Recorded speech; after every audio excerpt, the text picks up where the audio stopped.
Silvio Ronald Leitão. Quem é Silvio Ronald Leitão? Bom, como esse programa, essa gravação, tende a se tornar até a posteridade, eu não sei que tempo essa posteridade leva, eu poderia começar dizendo que Silvio Ronald Leitão é um terráqueo, que nasceu em Barra do Piraí, estado do Rio de Janeiro, em março de 1935, filho de Olival Leitão e Maria da Glória Lima Leitão. Aí eu, com meus pais, fiquei em Barra do Piraí até 6 meses, não conheço minha cidade natal.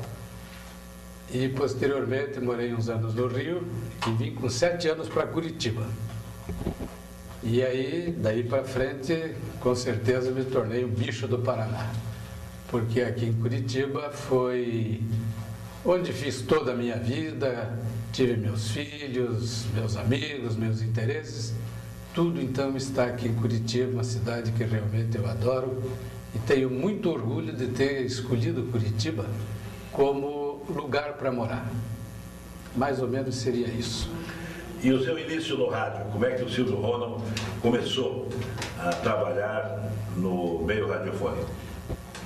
Bom, eu quando era pequeno, 7 anos, 8 anos por aí, uma das minhas brincadeiras favoritas era jogar botão sozinho e irradiar os jogos de futebol. E passava tardes e tardes irradiando o jogo de futebol. Então já demonstrava ali uma certa tendência de uma coisa que eu gostava muito. Aí já tinha o clima da Copa do Mundo de 50.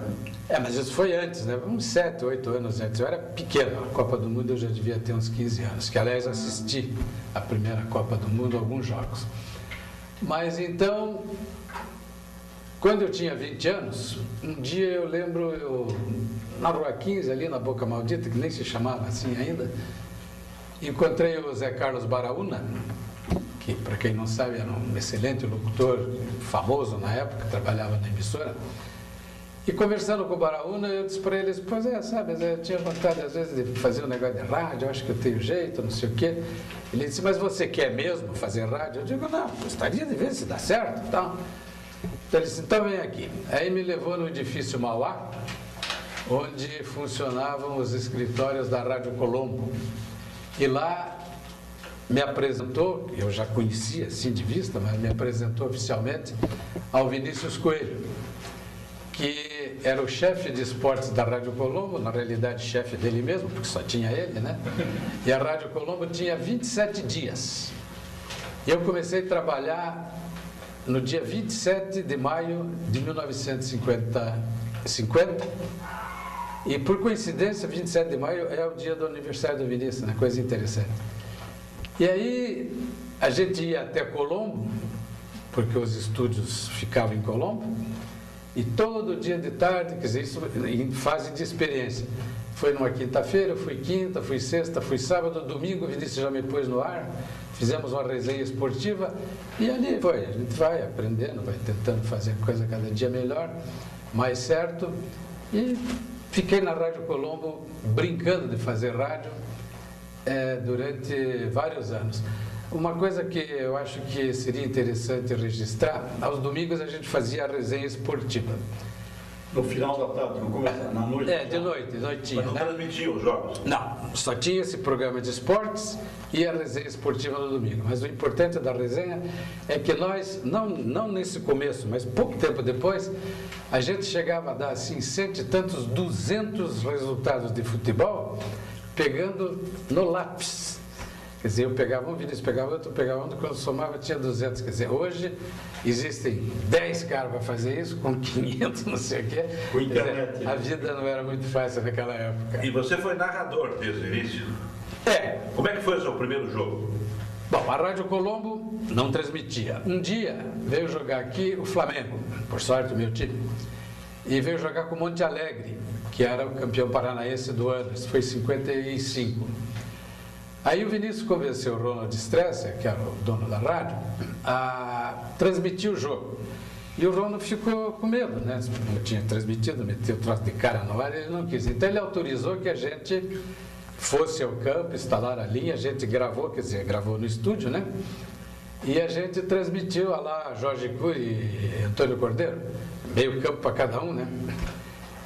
E no intervalo o Vinícius falou com o Ronald e o Ronald gostou e autorizou o estúdio a pôr no ar. Quer dizer, o segundo tempo foi para o ar, o primeiro tempo foi gravado, né? E aí foi a primeira transmissão que eu fiz. Você e o Vinícius? Eu e o Vinícius. E no dia seguinte nós fomos lá conversar com o Ronald, nos chamou e tal, e ele disse assim, claramente, olha, gostei, vocês levam jeito, não sei o quê, só que tem um detalhe, Silvio, você vai ser o locutor, Vinícius, você é o comentarista. Então, abortou a carreira do Vinícius. Definiu a carreira de cada um. De cada um, né? E até eu acho que definiu certo, porque o Vinícius foi um excelente... Como é que eram as condições técnicas daquela época? De gravação, de microfone? Era tudo bom para a época, em relação com hoje não dá para comparar, né? Eram aqueles gravadores, eu até nem lembro o nome. Volensac. Como é que é o nome? Volensac, uns gravadores grandes. Mas tinha qualidade? De fita. Para a qualidade da época, razoavelmente boa. Né? E como é que vocês iam para Colombo naquele tempo? Era um carreiro. Não, isso foi durante algum tempo, porque depois transferiu-se o estúdio para Curitiba, para Monsenhor Celso, para o edifício Pugsley, o 7º andar do Pugsley, né? Então, quer dizer, nós fomos para Colombo, acho que não chegou a um ano, 6 meses. Mas, Silvio, irradiar futebol, narrar futebol para o rádio naquele tempo, era uma aventura? Era amadorismo ou já era profissionalismo? Não, era amadorismo. A gente fazia porque gostava. Eu estou falando assim em relação ao Rádio Curitiba, né? Rádio Paraná. Claro que já Rio, São Paulo, centros mais adiantados, as coisas começavam antes, já existia mais profissionalismo, já existiam alguns locutores famosos, né? Mas aqui a gente foi começando e na época, veja bem, na época prevalecia no Brasil o futebol carioca, porque a Rádio Nacional era o tambor da tribo daquela época, era o tambor do Brasil. O que a Rede Globo faz hoje, naquela época era feito pela Rádio Nacional. Isso explica o fato do Flamengo ser o time mais querido do Brasil hoje, porque a Nacional atendia todo aquele Nordeste, o Brasil inteiro, né?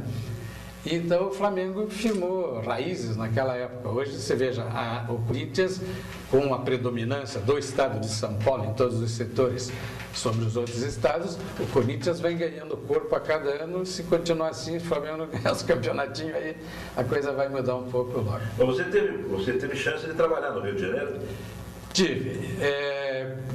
Mais ou menos lá pelo ano 1963, eu achava que dava para ir um pouco mais longe, né?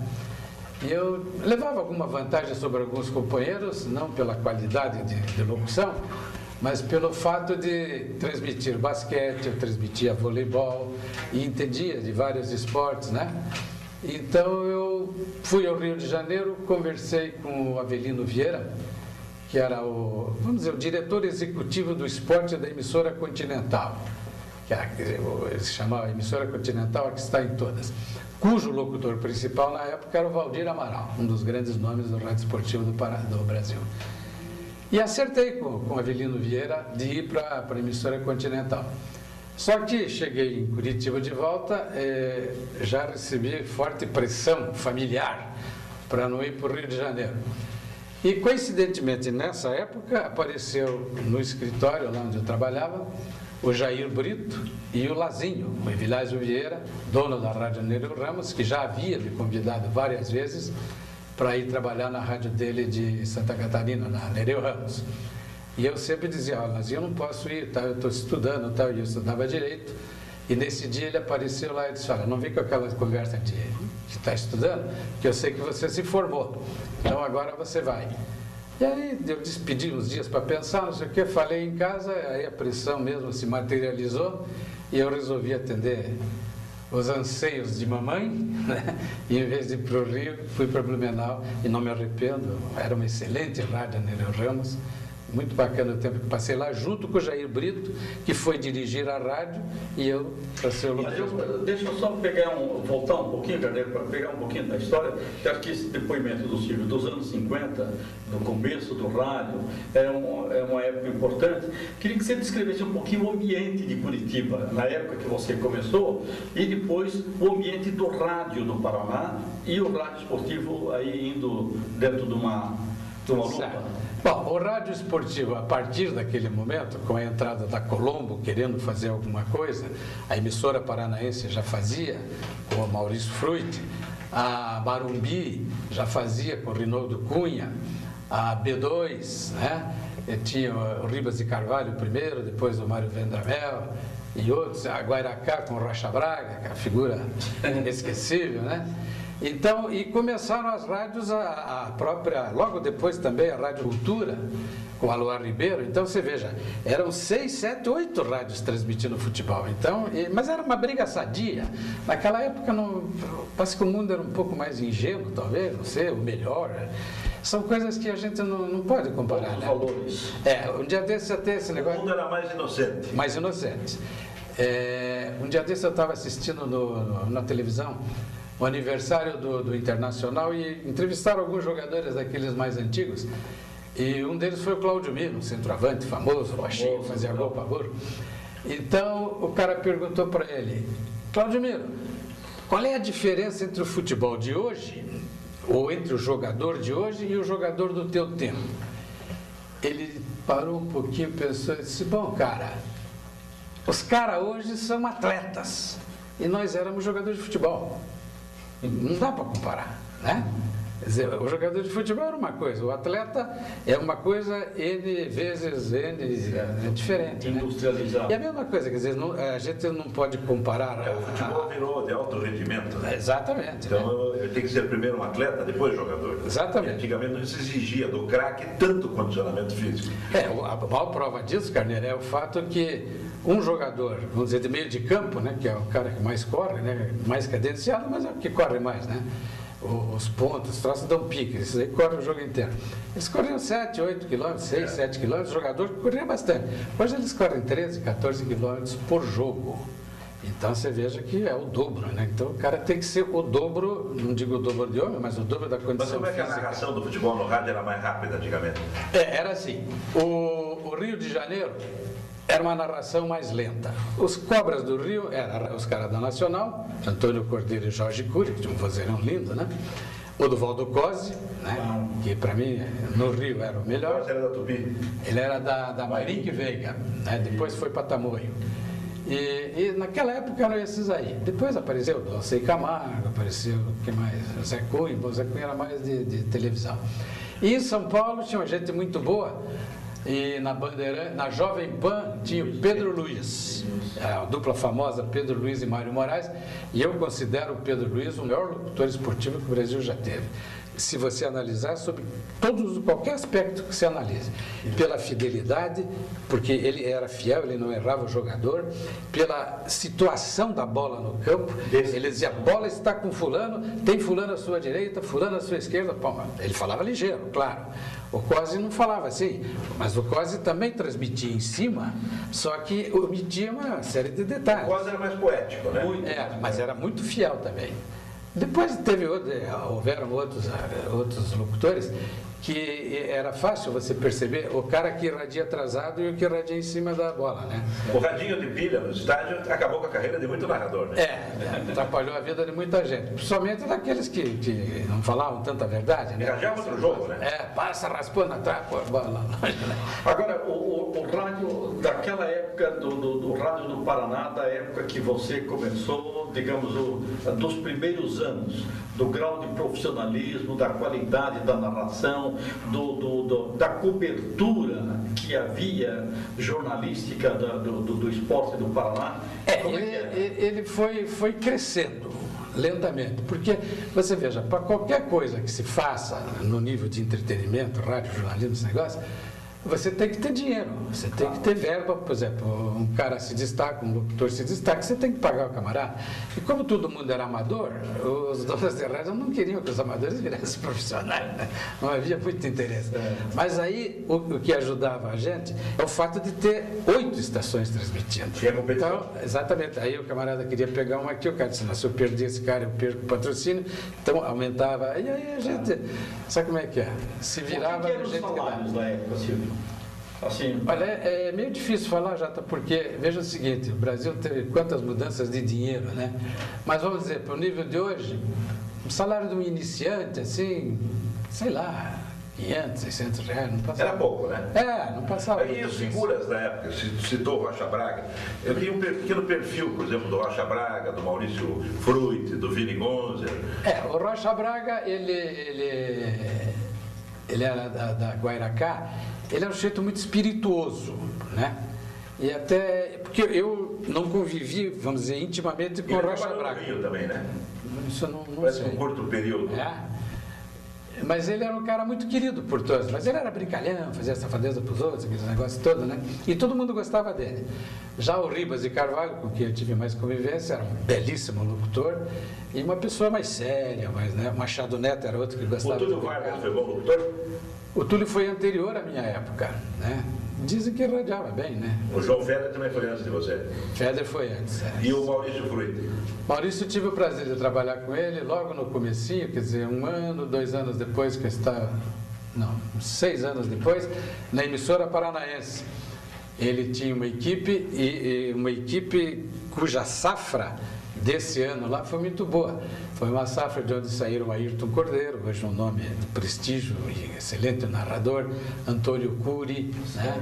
Olegário Filho, né? Quem mais que saiu daquela época? Eu tenho medo de começar a pensar e citar nome, que às vezes... Mas o Maurício era bom locutor? Ele tinha uma voz bonita, irradiava bem. Às vezes ele exagerava um pouco das brincadeiras, mas... O Maurício, não pelo fato de ter sido deputado, líder político, prefeito de Curitiba, mas eu convivi com ele também, razoavelmente, me pareceu uma pessoa muito inteligente, né? Ele era inteligente e uma pessoa que gostava de brincar, entende?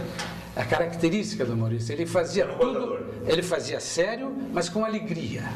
Esse seria o termo. E o Vini Gonzer? Bom, o Vili já é um profissional completamente diferente. O Vili é de Curitiba, é do Paraná, trabalhou um tempo aqui, foi para o Rio Grande do Sul, trabalhar na Rádio Gaúcha. Para quem não sabe, o rádio do Rio Grande do Sul é talvez uma das melhores escolas do rádio brasileiro. As estações de lá são sensacionais, são profissionais, e naquela época já eram assim. Tinha influência de rádios argentinas, né? E o Vili veio depois, voltou para Curitiba em 63, para a independência, tendo absorvido toda aquela profissionalização, toda aquela forma de agir. E implantou isso aqui. Quer dizer, claro que há uma diferença, né? Claro. O Vili era uma pessoa detalhista, ele procurava antever as coisas, ele não fazia, raramente fazia coisas de improviso, ele chegava, tinha um jogo aqui, ele para fazer uma escala, ele não escrevia os nomes, ele pensava, entende? O negócio era feito no sentido de sempre obter o melhor resultado possível. Sempre tinha a razão de ser. A razão de ser, né? Era uma pessoa, e bom locutor, e hoje continua transmitindo, né? Em 2009, e tem a impressão que é o mais antigo locutor esportivo do rádio brasileiro. Em atividade, sim. E o Rafael Iataldo, foi bom locutor? O Rafael, eu peguei ele em rádio, na Independência, comentando, já comentando. Em fim de carreira. Ele até já tinha parado e o Jair, o Elon trouxeram-no para substituir, se não me engano, o Maza, que tinha saído. Leandro, né? O Antônio Leandro era um dos comentaristas também. Mas o Rafael, gente inteligente e tal, surpreendeu como comentarista. Saiu-se bem. Um excelente comentarista. Ele tinha bom ritmo, né? Ritmo, sabia e enxergava futebol, né? Ele falava muito bem. Sim, né? ele era uma pessoa... E os comentaristas? O Vinícius Coelho era o Papa na época. O Vinícius era o Papa, tinha o Maza, né? o Raul Maza, tínhamos o Antônio Leandro, que o Jota falou. Osmar de Queiroz. Osmar de Queiroz, da B2. Um comentarista que eu sempre gostei muito, tive o prazer de trabalhar com ele, morreu muito cedo, Osni Silveira. Excelente. Era um excelente, e pouca gente lembra às vezes dele. O Marcos Aurélio de Castro, da B2, era bom também, né? Era bom. O Marcos eu nunca trabalhei com ele, mas era uma pessoa que também entendia bastante. Agora, Borba Filho. É uma boa revelação, né? O Borba Filho, eu trabalhei com ele na Guairacá, 67, 68, por aí. E o Borba, por ter sido, quer dizer, ele era primeiro comentarista, mas ele já tinha jogado futebol, ele tinha íntima ligação com o futebol. talvez fosse aquele que mais enxergasse o jogo. Foi técnico depois? Foi técnico. E o Machado Neto era muito bom também, né? Machado era bom, foi o melhor locutor daqui. Voz bonita, né? E inteligente também, fazia muita piada, muito trocadilho, né? Era a característica do Machado, né? Os locutores do Paraná, de uma forma geral, eram todos razoavelmente bons, né? Silvio, você trabalhou em Curitiba, trabalhou em Blumenau, trabalhou no Rio de Janeiro. Quase trabalhei no Rio. Viveu muito no Rio, sim, passou muito tempo no Rio, mas conviveu com grandes nomes do rádio brasileiro e do rádio esportivo brasileiro em particular. Que nomes você classificaria? Como é que você monta um time de futebol de salão ou de futebol mesmo de 11, assim? Quais são os seus nomes inesquecíveis? Independente de locutor, comentarista? Independente, exatamente. Pedro Luiz seria um, né, como locutor, e do lado carioca o Duvaldo Cosi, para mim o melhor de todos. Mário Moraes, um grande comentarista. Quem mais de rádio? João Saldanha. João Saldanha veio. O Rui Porto, você gostava? Rui Porto, aliás, tornou-se meu amigo, Rui Porto. A gente fazia, quando eu estava isso já na área de televisão, ele tinha, na Grandela, tinha um programa que passava, foi o primeiro cara que passou os gols do Brasil inteiro. Isso, né? Tempo da Tupi. Tempo da Tupi. Outra pessoa que era um excelente locutor de televisão, esse aí já televisão, mas veio de rádio, Walter Abrão. Pessoa sensacional. Hoje é presidente do Tribunal de Justiça, não sei se ainda é de São Paulo.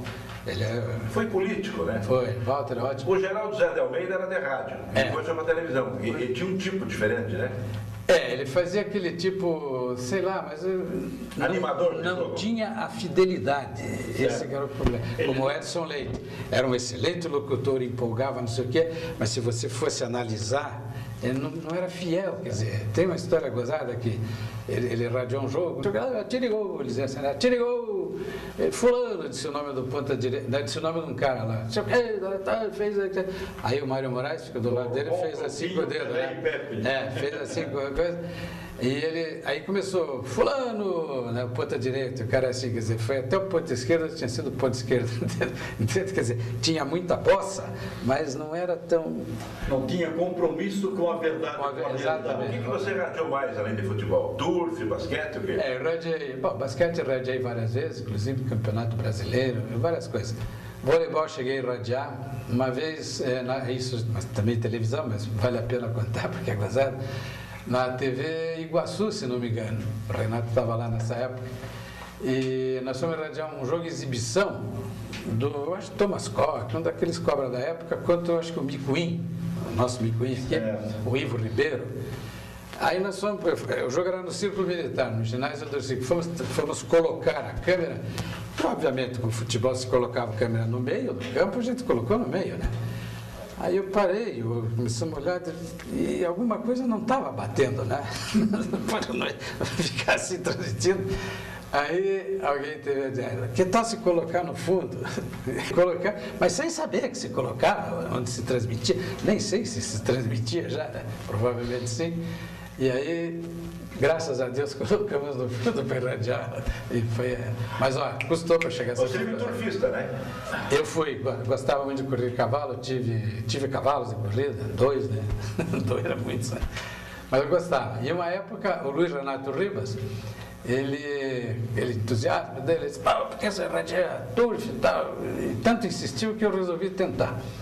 E eu tinha facilidade de decorar, isso já era treinamento do futebol. Você tinha de decorar a camisa do clube, tal, a farda do cavalo e tal. E aí tudo bem, foi irradiar um par lá, saíram do lado de lá, e binóculo é um elemento complicador, né? E o cavalo correndo e tal, e eu estava vendo, fulano na frente, estava transmitindo direitinho. Daí, no Tarubã, a coisa fica aqui, a cabine, e os cavalos fazem a curva e vêm de frente. Aí quando eles viraram de frente, eu não sabia mais nada, né? Eu digo, e agora? Aí eu não sei o que aconteceu. Aí quando eu estava no fizinho, eu vi quem era e disse quem ganhou. Mas é horrível aquilo, é impressionante. Eu tenho a sensação de que foi você que contou uma história muito engraçada desses momentos inesquecíveis, que foi os Jogos Abertos do Paraná, alguma coisa assim, que teve um jogo de basquete e na saída a jogadora pega a bola, vai lá e faz uma cesta contra. Não foi você? Não foi assim que eu vi. E de pitoresco, já que o Jota entrou, o que tem? Você lembra assim de coisas? Tem muitas passagens assim, engraçadas de futebol e de transmissão. Eu me lembro de algumas. Teve um dia, eu e o Vinícius fomos irradiar um jogo no Maracanã, Brasil e Rússia, no ano de 60 e pouco, né? 65. 65. Então, o jogo comendo solto, tal, não sei o quê, aí a bola saiu, tiro de meta para o Brasil, eu baixei a cabeça e comecei a ler o texto e escutei aquele barulho no Maracanã. Dizer que naquela época o locutor levava todos levava o texto, levava tudo, muitas vezes até fazia. E aí, no Maracanã, quando eu olhei, os russos estavam se abraçando, quer dizer, tinha sido gol da Rússia, mas tinha sido tiro. O que aconteceu? O Manga foi dar o tiro de meta, chutou na cabeça do russo e a bola entrou. Pior, para piorar a situação. Você perdeu o gol. Eu perdi o gol, não transmiti. Quando eu olhei, o que aconteceu? Aí o Vinícius, que estava do lado, que não estava lendo a tela, também não viu o gol. Quer dizer, então, chegamos aqui, não me lembro que rádio, acho que era Colombo, o Jair, naquele jeito dele, deu-lhe uma branca, manda dois idiotas para o Maracanã, e os dois não viram o gol. O jogo acho que foi 1-0, 2-0. Né? Agora, transmitir jogo naquele tempo no Maracanã, jogos da seleção brasileira, era uma verdadeira aventura, né? Antes da Embratel, 150 emissoras de rádio. Existiam assim, eu não me lembro quantas, mas umas 20 cabines talvez no Maracanã, né? Cabines próprias, né? Com a televisão piorou porque começou a entrar a televisão. E a galera, né, a turma da geral, que éramos nós dos estados, transmitimos numa bancada acima das cabines de rádio. E as linhas telefônicas, né, as linhas para ligar no aparelho, eram todas embaixo daquela bancada. Então, às vezes, tinha 150, 180 rádios. Um dia eu fui transmitir pela Rádio Tingui o jogo Brasil, só o jogo de seleção, Brasil e Inglaterra.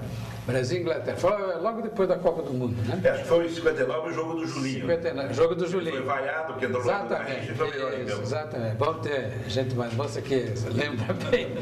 Então, eu cheguei lá, o rapaz que ia comentar comigo, que era de São Paulo, da rádio, eu acho que é Voz do Sertão, mas não tenho tanta certeza, era uma rádio de Ribeirão Preto, né? Certo. Aí eu digo, bom, vamos ter que achar aí, né, a linha, né? E meti a mão por baixo daquela bancada e bolo de fio, não sei o que, eu puxei um troço assim, quando eu olhei assim, a Voz do Sertão. Quer dizer, na primeira eu puxei a rádio que era da gente. Isso é mais ou menos como ganhar uma mega sena acumulada, né? Hoje, né? Então são coisas que não dá. Você imaginou? Se eu não acho aquilo, podia estar até hoje lá procurando a linha da coisa. Tem mais histórias. Tem uma história muito boa. Eu com o Jota, nós fomos transmitir um jogo Curitiba e um time do Rio, no Maracanã. E o Jota se postava e ia ficar atrás do gol, né? Para fazer lá o trabalho de entrevistas e tal, e depois atrás do gol. Mas o Jota, ele falava e eu ouvia. E eu falava e o Jota não me ouvia. Então, como é que o Jota ia entrar para fazer a parte dele? Então, nós combinamos que eu, com lenço branco, acenava. Pô, 600 metros de distância, 500 metros, que era longe. Então, eu parecia um louco. Levantar aquela mão, né? E deu certinho, foi? Deu certinho, não houve falha, não houve nada. É que tecnicamente era muito difícil, né? Nós temos aquela experiência da final da Libertadores de 1968, no Pacaembu, Palmeiras e Estudiantes da La Plata. Vamos transmitir, eu e o Carneiro, aí para televisão no caso, mas vale contar, Palmeiras e Estudiantes, né? E chegamos lá às 7 horas da noite, quer dizer, não era hora de chegar, tinha que estar lá bem mais cedo, mas não foi nossa culpa. Atrasou o avião e tal. E não tinha lugar para transmitir. E o cara da Bandeirantes ali do lado disse, mas onde é que eu instalo? Eu disse, não sei, vamos ver. Daí tive a ideia, vamos pôr lá em cima da marquise. Subi na marquise do Pacaembu, vocês não têm ideia do que é alto aquilo. Fui lá em cima da marquise, por lá, olhei, não dava nem para enxergar direito os jogadores e tal. Aí veio um guarda que cuidava lá de cima e não deixou. Não, você tem que descer, isso aqui, partiu no tapa comigo, né? Eu digo, então, pelo amor de Deus, eu vim do Paraná para irradiar esse jogo e tal. Já que você não deixa aqui, deixa eu deixar o microfone aqui. Pode ficar? O microfone fica, daí tal. E nós viemos depois de noite para Curitiba, né? Avião fretado, né, Carneiro? O avião da televisão, né? E aí, não sei se transmitimos no dia ou no dia seguinte, acho que foi no dia seguinte, né? Dia seguinte. E pegou todo o som ambiente. Então foi só encaixar a voz da gente. Foi a melhor transmissão que fiz na minha vida. Acho que você está fazendo ao vivo. Só que nós aproveitamos e começamos a prever o que ia acontecer. Exagerar, dar uma de bidu ali na história. Se você tivesse de dizer para os seus netos quais foram os 3 ou os 5 mais inesquecíveis momentos que você viveu no rádio, quais você selecionaria? Não é muito fácil fazer assim. Bom, a emoção do primeiro jogo, né? Primeiro jogo você não me esquece. Primeiro jogo você não me esquece. Então, Como é que foi esse primeiro jogo? Monte Alegre e Flamengo. Lá de Telemaco Borba com o Flamengo em Curitiba. Porque o Monte Alegre tinha público no estádio? Estava cheio. Porque o Flamengo, atração. 55 o Flamengo tinha sido, acho que, tricampeão, né? Era o grande time. Foi o campeão paranaense. Com Taíco, não sei o que, era um timaço. O Cimar. O povo ia. Estava cheio. Dorival de Brito, que era o grande estádio ainda, acho que naquela época. E esse foi um grande jogo. O primeiro jogo que eu fiz da seleção, que eu não lembro qual foi, mas também é um negócio espetacular, né? Você vê a seleção brasileira jogando, né? Você viu muito a seleção, coisa rara, com Garrincha e Pelé junto, né? Vi com Garrincha e Pelé. Inclusive o sul-americano, né? Ali a gente, fomos eu e o Vinícius para Buenos Aires. 59. Ficamos lá quase 30 dias, né? Só que a gente não transmitia, mas a gente fazia boletins diários para Colombo pela onda curta da Rádio Mundo de Buenos Aires. Muito bem tratado pelos argentinos. Esse foi o campeonato. Vocês iam no estúdio da rádio? No estúdio da rádio. Foi que saiu aquela briga. Uruguai e Brasil, nós ganhamos de 3-1, né? Foi um jogaço também. Então esses jogos assim, esses momentos são inesquecíveis, né? Agora o Jota falou dos grandes momentos, você sempre teve em grandes equipes de rádio aqui em Curitiba, né? Independência, Guaracá, Clube. Não, Clube eu nunca trabalhei. Colombo, né? Colombo, Independência, Guaracá. Eu diria assim, pela ordem, né? Porque o tempo da Colombo era um tempo um pouco mais para trás, quer dizer, então vamos dizer assim, baseado numa cabeça de hoje, você analisar o passado, quer dizer, o que se fazia mais parecido no passado com o que se faz hoje, foi indiscutivelmente quem fez foi a Independência. Claro. Independência, em 1 ano e pouco de rádio, de vida, ela transmitiu mais jogos do Maracanã do que todas as estações do rádio paranaense em todos os tempos. Nunca saiu um time de futebol de Curitiba, fosse para onde fosse, que não estivesse junto um repórter, um locutor, alguém da Independência. Quer dizer, é a coisa que o Vili implantou, trazendo do Rio Grande do Sul, e Jair também. Agora, a sua carreira foi relativamente curta, né? Por exemplo, eu estou há 45 anos, né, nisso. Você ficou o quê? 15 anos? Contando rádio e televisão, deu uns 23, 24 anos. Agora, você acha que você se consagrou como narrador mais em rádio ou mais em televisão? Sei, Garneiro, é difícil isso, né? Porque as pessoas não vêm falar assim, né? É que eu tinha um grande conceito como locutor de rádio. E de repente você se tornou o melhor locutor de televisão. Eu acho televisão mais fácil, né? Indiscutivelmente é mais fácil, né? E dizer assim, a imagem, o pessoal que vem de rádio tem dificuldade. Eu não tive porque... Você sabe a história do falso lento, que diz o jogador de futebol, Ademir Gaí, é o falso lento, né? Isso. O cara que é lento, mas chega sempre na frente dos outros, né? E o locutor de rádio tem isso, eu era uma espécie de um falso lento. Eu não era desesperado, não, mas eu radiava em cima da bola. Muitas vezes eu antevia o gol. Isso eu gostava de fazer, né? Ele dizia, vai marcar. Quando ele dizia, vai marcar, 70% entrava. 30% errava, né? Aí a culpa era do atacante, não era do... Claro, né? O cara que perdeu o gol feito, né? Sim, mas você trabalhou, além de fazer futebol, de falar de turf, além de ser locutor esportivo, para cobrir várias modalidades, você também brincou no rádio em outras áreas. Aqui mesmo na Independência, eu lembro de um programa chamado Bossas e Outros Babados, que você tinha 6h30 da tarde, alguma coisa assim, e provavelmente fez outros também. Que outras experiências fora do esporte você teve? Eu gostava muito de música, né? Gostava e gosta, né? Mas naquela época era a época da Bossa Nova, Certo. que no meu conceito e avaliação é a fase mais áurea da música popular brasileira, mais inteligente. Há quem não gosta, tudo bem, a gente respeita. Mas eu achava que a Bossa Nova era uma coisa sensacional. E aí o Jair sabia que a gente gostava disso, não sei o quê, e foi fazendo a programação da rádio e me convidou, disse, não quer fazer um programa de Bossa Nova tal? Aí eu topei. E aí fazia tal, e sempre tinha gente, um que gostava também, né?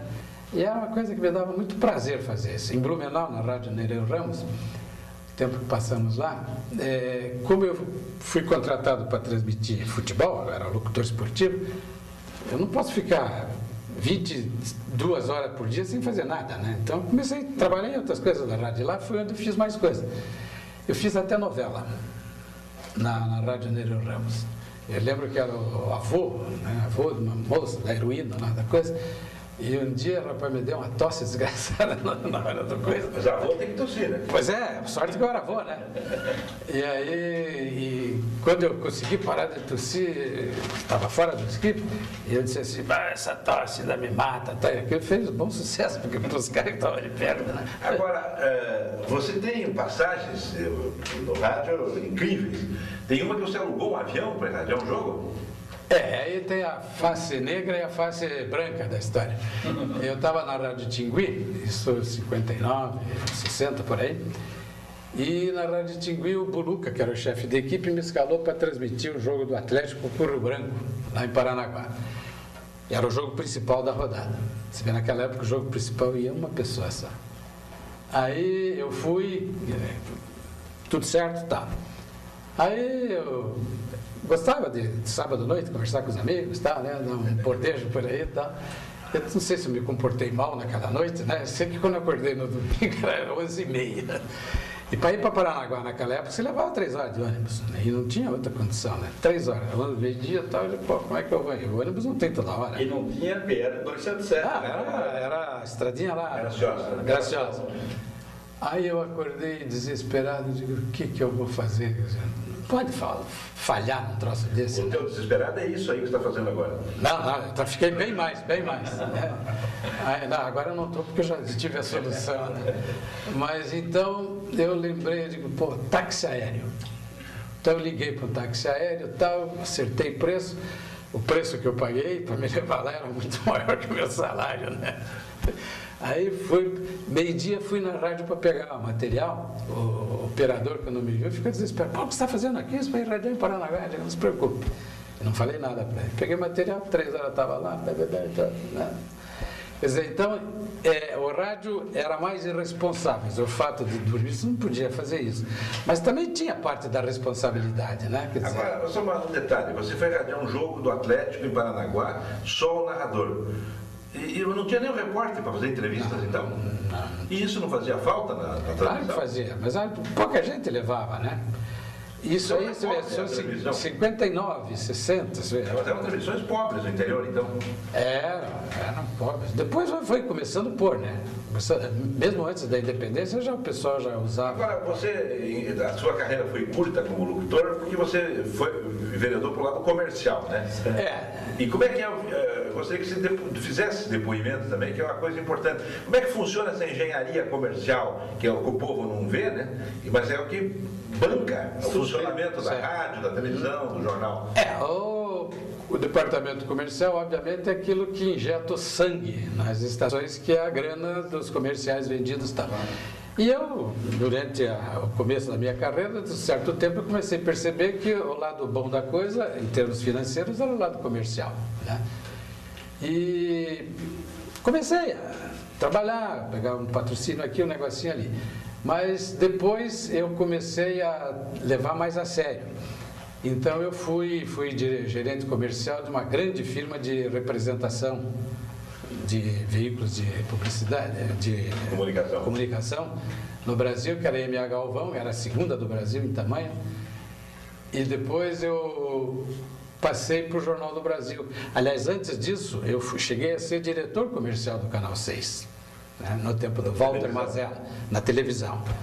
Então ali eu já tinha uma certa tarimba, tal, não sei o quê. E, posteriormente da televisão, que eu saí quando foi comprado pelo Grupo Martinez, e aí eu fui para o JB, onde encerrei minha carreira aí no Casa, né? Fiquei 15 anos no Jornal do Brasil.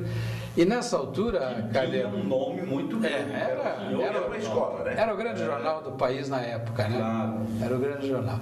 Mas veja bem, eu fui deixando o negócio de transmitir rádio, porque era um negócio muito puxado. No tempo da televisão, televisão sempre numa situação difícil, eu chegava na estação 8 horas da manhã.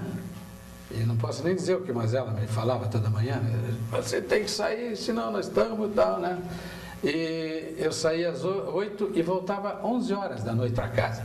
E meus filhos pequenininhos, né? Com 5, 6 anos e tal. Então eu digo, pô, continuar nessa batida aqui, eu vou acabar não vendo meus filhos crescer. Aí fui diminuindo, e como a outra área já estava financeiramente compensando, eu fui diminuindo. Inclusive você foi um dos que herdou, que lá na televisão você passou a transmitir os jogos, né? Exatamente. Mas eu não me arrependo. Até algumas vezes me chamaram, depois cansaram, né? Me chamaram para voltar, sim, volta, sei o quê, mas depois, sabe, Carneiro, não dá. Depois que você para um negócio, durante um tempo, você voltar, é meio complicado. Agora, Silvio, depois você olha para trás, né? Você que já viveu um bom pedaço de vida, né? Você olha para trás, você acha que foi boa a experiência de ser radialista, de ter sido tudo que você foi? Ou se você, por exemplo, formado em Direito, partisse para a advocacia, ou para ser juiz, delegado, você seria mais realizado, mais feliz? Aí é meio difícil dizer. Eu fui, claro, uma família brasileira de classe média, sonho da mãe, do pai, mas mais da mãe sempre, é que a pessoa se forme. Então a minha mãe queria que eu estudasse, fosse formado. E o direito era a carreira que mais se aproximava com aquilo que eu fazia. Então eu me formei na Faculdade de Curitiba, estudando à noite, e eu já trabalhava em rádio, já estava começando em televisão ainda não, rádio, e eu tinha um serviço público. Então tinha uma situação solteiro, uma situação razoavelmente... Aí eu pensava, vou começar a advogar. Quer dizer, vou ter que fazer 3 anos, 2 anos, isso aqui é de estágio. Eu sei, mas eu falo com satisfação. Porque não. Eu, por exemplo, acho que a minha experiência de rádio foi maravilhosa. A minha também. Eu não trocaria a minha vida. E até porque trabalhar em rádio, fazer o que a gente fez, viver o que a gente viveu, era um sonho, né? Você vê que de pequenininho, 7 anos, eu já irradiava jogo, quer dizer, aquilo que eu gostava. E hoje, um detalhe, depois que eu parei de irradiar, eu nunca mais fui no campo de futebol. Então você não gosta mais de futebol? Sou louco por futebol. Sou louco por esporte. Eu vejo jogo de golfe na televisão, entende? Só que hoje eu sou mais seletivo, quer dizer, quando eu vejo futebol brasileiro, campeonato regional, eu não gosto mais. Aliás, já não gostava na minha época, né? Quer dizer, não é que eu não gostava, achava que a gente tinha que passar para um outro patamar, né? Como se pensa hoje, mas ninguém tem coragem. Você no teu tempo, Silvio, eu sou um pouco uma geração antes da minha, nos anos 50 principalmente, como é que funcionava aqui o futebol com 8 times em Curitiba e um monte de times, 2 em Paranaguá, 2 em Ponta Grossa, 2 em Irati? Era animado, era divertido ou era fraco tecnicamente? Como é que funcionava? Ele era bem inferior ao que se jogava no Rio de Janeiro, que era a sede, né, principal, São Paulo, também Rio Grande do Sul e Minas, os 4 estados que sempre estiveram na frente e continuam, né? Mas é a rinha local, Carneiro. Qual é a força, na minha opinião, qual é a força que tem os campeonatos regionais? É que você vai a um jogo, o teu time ganha do time do teu colega de trabalho, no dia seguinte você vai tirar sarro do cara. Por que o futebol carioca? É rivalidade, é você, né? E o Campeonato Brasileiro perdeu ou ganhou do Sport de Recife, você não conhece nem Pernambucano. Quer dizer que as grandes transmissões externas eram nas cidades em torno de Curitiba na época. Por isso que a Rádio Independência revolucionou pelo fato de ir para Rio, São Paulo. Sim, fosse para onde fosse time coisa. Os jogos locais, era assim, a Independência tinha 4 repórteres, cada um cobria um time. né? O Jota cobriu Curitiba. Eu cobri vários. Mas no começo era o Curitiba, se não me engano. Primeiro era Palestra e Britânia, depois era Palmeiras. Começou. Mas daí Curitiba foi um upgrade. Mas tinha o Gilberto Fontoura, que era do Curitiba, o Gilberto, o Edson Luiz, o Danilo Dávila. O Edson Luiz era ferroviário. O Danilo era o Atlético, né? Exato. Então cada um cobria um time. Então faziam todas, até perdi meu fio. Eu peguei pelo fato de ser uma geração após a sua, e o Jota pegou essa parte também. Quer dizer, a nossa satisfação já não era mais só Rio-São Paulo, eram as transmissões internacionais, que começou com a Rádio Clube, a B2, em 69, com o Jair de Brito e o Renato Mazara, que levou na cobertura do Curitiba na Europa. Foi uma coisa marcante. Dali para frente, né, com a equipe positiva, eu, o Hidalgo, o Lombardi, nós começamos a fazer a Copa do Mundo, né? Então é outro momento do rádio. Você já estava num estágio que o meu tempo não chegou, nós ficamos, nem sul-americana a gente não chegava a transmitir na época, né? É por falta de patrocínio, por falta de coragem empresarial? Talvez por falta de ambição, ou talvez por se reconhecer a própria precariedade, eu não sei. Porque o sonho sempre existiu, né? Eu aí gostaria justamente, nós temos mais uns 15 minutos ainda de conversa, e eu queria justamente aproveitar essa passagem de patamar aí para falar um pouco sobre a importância do rádio que teve no desenvolvimento do Paraná, mas antes de falar do desenvolvimento do próprio rádio, que desenvolvimento profissional teve o rádio do Paraná desde que você começou até hoje, como é que você viu? Acompanhou isso? Bom, Jota, na época que, vou dizer, 100% do que a gente falou de rádio aqui foi o rádio AM. Isso. Né? Que era o rádio que existia na época. Ele existia era o mesmo rádio, mas outra canal de comunicação que era a onda curta, que era muito importante. Então, quando eu disse no começo aqui que a Rádio Nacional era o tambor da tribo, é porque ela tinha várias ondas curtas que entravam no Brasil inteiro. Uma das diversões que muita gente que gostava de rádio tinha naquela época era ficar sintonizando a estação da Suécia, não sei o que e tal, Inglaterra. Corujando, quer dizer, sapeava aqueles negócios fora. Então, o rádio aqui, a importância dele, e principalmente da B2, que ela a única estação que atingiu a coisa inteira. Então, eu acho que o rádio paranaense, as estações tinham sua área de atuação, obviamente, onde elas chegavam, quer dizer, eram limitados, né? Aqui tinha mais onda, mas a B2 era a estação conhecida, né? E ela influenciava muito. E eu acho que naquela época que começou a se fazer o futebol estadual, porque antigamente era só os clubes do Sul, depois entrou Londrina, Maringá, não sei o quê, foi uma tentativa, Cambaraense, Monte Alegre, o Jacarezinho, né? Tantos times bons que teve, que era muito bom. É o seguinte, então, eu acho que foi não uma tentativa de se unificar o estádio, mas de se unificar o futebol, né? Se unificar o futebol do Paraná. E era uma tentativa que vinha dando certo. Uma tentativa de integração do Estado. Integração. Né? Pelo futebol. Da inauguração da rodovia do Café. Exatamente. Quer dizer, você tinha que poder... Em 1965. Exatamente. Então você vê... É relativamente recente, né? Estávamos indo bem, mas depois... falta o sangue, que é o dinheiro, né? Falta coisa que move, que é o dinheiro. Aí os times do interior, mesmo os da capital, um dia está bem, um dia está mal. Quer dizer, aqueles grandes é que mais ou menos sustentam uma coisa, né? Mas a importância do rádio aqui no Brasil é indiscutível, porque, claro, o rádio daquela época, hoje o rádio continua tendo a sua importância, mas já completamente diferente.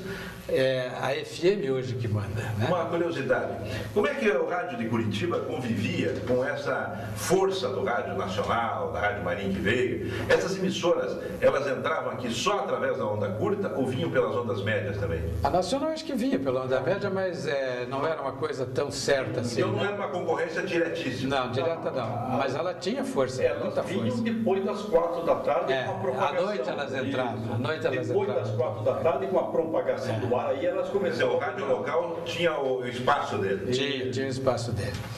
E quando bem feito, não há dúvida nenhuma, que o rádio local sempre influenciou, sempre foi condutor, formador de opinião. Eu acho que o rádio é uma invenção maravilhosa. Hoje, claro, o mundo caminha, o negócio do jogador e do atleta, né? O rádio é o jogador, a televisão hoje é o atleta, né? Mas a grande crítica que se fazia, que se faz ainda até hoje ao rádio do Paraná, é que faltou muito profissionalismo no comando do rádio do Paraná. Exatamente. E por isso ele não teve uma projeção maior. Eu acho que isso também é certo, essa afirmação, Jota. Talvez os donos de rádio da época não tivessem os sonhos que aqueles que trabalhavam tinham. Quer dizer, faltou um sonhador, ou faltaram vários sonhadores. Faltou uma grande empresa de comunicação. Exatamente, aqui, que hoje existe, né? Hoje já. A RPC está aí, mas naquela época nós não tínhamos.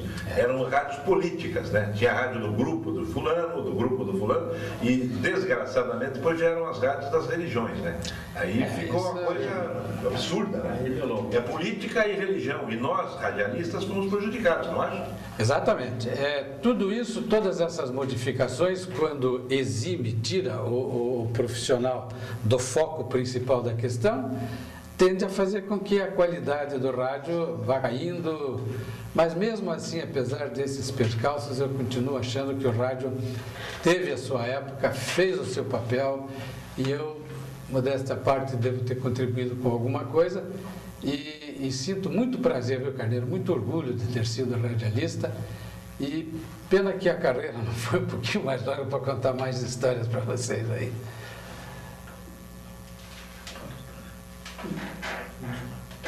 Bom, eu na verdade gostaria de continuar conversando mais uma hora, mas infelizmente nós temos o nosso tempo fechado. Se você tivesse de descrever assim, o rádio do Paraná, ou a sua vivência do rádio ao longo desse tempo todo, como é que você descreveria em pouquíssimas palavras? Qual é a marca que isso tem na sua vida? Primeiro, me trouxe assim uma espécie de soltura no meu ser, né?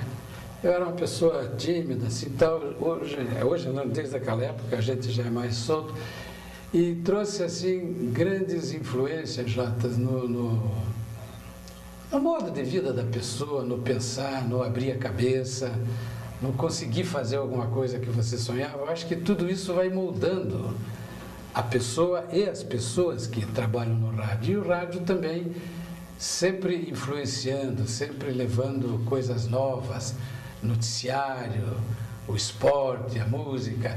Isso faz parte, principalmente hoje, da população mais carente, né? Então, já que se fala tanto em parte e tal, eu acho que o rádio, ele pode mudar o rosto, pode mudar sua fisionomia, mas ele sempre vai ser insubstituível, porque sempre haverá alguém que precise do rádio para a sua vida, para a sua satisfação, para os seus momentos alegres.